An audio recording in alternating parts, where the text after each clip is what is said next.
Bagaimana Anda mengatakan Anda ikhlas menyekolahkan anak sementara anak itu ditempatkan di tempat yang tidak memberikan ia fasilitas untuk mengenal Allah?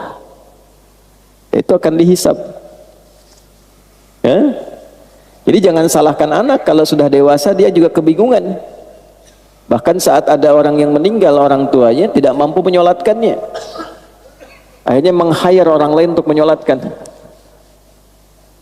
Jangan salahkan anak dulu, kalau dia tumbuh dewasa dia sulit baca Quran, coba dilihat di mana disekolahkan, apa yang dia pelajari.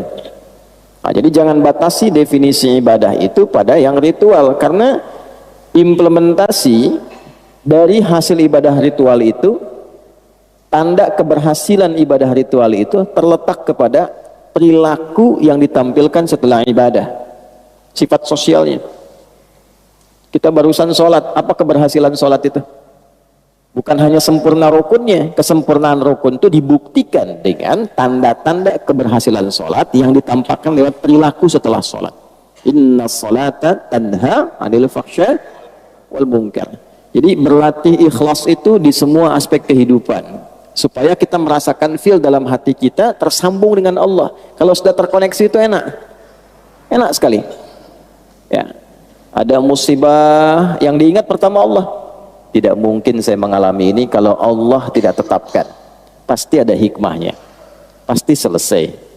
Inna ma'al usri yusra. La yukallifullahu nafsan illa wus'aha. Kalau dapat jabatan pun begitu rasanya. Oh, ini Allah mengizinkan saya dapat promosi, apa yang diinginkan oleh Allah di sini? Belajar.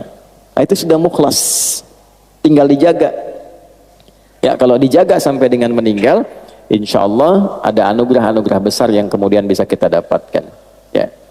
Kalau yang rakaat kedua tidak perlu saya jelaskan, karena itu diantara surat paling favorit selain An-Nas ya. Tadi kan bacanya Al-Asr. Ya. Itu kurang lebih maksud saya menyampaikan dengan membuka itu dulu, supaya kita bisa merasakan kenikmatan lebih dalam menunaikan sholat berjamaah. Jadi begitu salam, kita bisa evaluasi diri. Oh, jadi kalau selama ini ada perbuatan yang kurang baik, berarti belum niat ibadahnya sempurna. Berarti pendekatan kepada Allahnya yang kurang. Kalau ada masalah nggak pernah tuntas, padahal harta sudah melimpah, kedudukan tinggi, berarti yang kurang bukan dunia, yang kurang pendekatan kepada Allahnya. Karena itulah ketika orang-orang seperti ini ingin kembali kepada Allah, menariknya di Al-Quran disebut dengan nama yang sama dengan orang yang sedang ibadah. Jadi orang taubat dari dosa, dosa sebesar apapun, ketika dia taubat, itu disifati oleh Al-Quran sedang ibadah, Pak. Itulah dahsyatnya ketika Allah memberikan anugerah. Itu dengan nama yang sama dengan orang yang sedang berdoa, dengan nama yang sama dengan orang yang sedang menunaikan sholat, namanya sama-sama ibad. Buka Quran surah ke-39 misalnya, di ayat ke-53. Az-Zumar ayat 53. Qul ya ibadiyalladzina asrafu ala anfusihim la taqnatu min rahmatillah innallaha yaghfirudz dzunuba jami'a. Muhammad sallallahu alaihi wasallam katakan dan viralkan pada seluruh hamba-hambaku yang merasa telah berlumur dosa pada dirinya, yang merasa telah berbuat banyak maksiat dan dosa, bahkan seakan menyimpulkan ini rasanya sulit mendapat rahmat Allah, kayaknya nggak mungkin ke surga. Maka turun ayat ini dengan mengatakan la taqnatu min rahmatillah. Jangan engkau menyimpulkan demikian, jangan berputus asa dengan rahmat Allah. Innallaha, tegaskan pada hatimu, pada dirimu yang paling dalam, jangan pernah ragu. Sungguh aku tegaskan, Allah itu, kata Allah, yaghfirudz dzunuba jami'a, akan selalu membuka peluang untuk mengampuni seluruh dosa-dosa yang pernah engkau kerjakan, agar engkau menjadi lebih baik, asal engkau mau koreksi diri dan menjadi pribadi yang lebih baik di masa depan. Itu disamakan teman-teman sekalian, Bapak Ibu, namanya disamakan dengan orang yang sedang menunaikan amal soleh.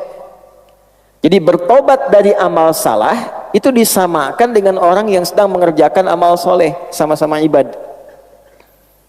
Kalau sedang berdoa kan disebutnya ibad juga. Semoga kita disampaikan ke Ramadan dalam keadaan yang baik ya. Ayat puasa itu kan 183 sampai 187, satu rangkaian. Di 186-nya itu ayat tentang doa. Wa idza sa'alaka ibadi anni fa inni qarib.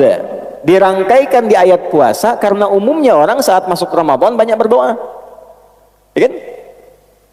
Jadi itu sifat bagi orang soleh kan, berdoa. Jadi orang yang sedang berdoa menunaikan amal soleh itu disamakan namanya dengan orang yang telah berbuat salah dan dia bertobat. Jadi taubat itu amal soleh, ada pahalanya. Seperti kita mengerjakan yang ma'ruf, meninggalkan yang mungkar pun ada pahalanya. Mengerjakan yang soleh, meninggalkan yang salah, sama-sama berpahala. Nah itu kesimpulan yang kita dapatkan dalam kesempatan subuh ini. Jadi berbahagialah kalau saya, Anda, kita pernah berbuat salah dan mendengar ayat itu kemudian bertobat. Bukan hanya tobatnya yang berpotensi diterima, tapi pahala juga dituliskan. Betapa sayangnya Allah kepada kita.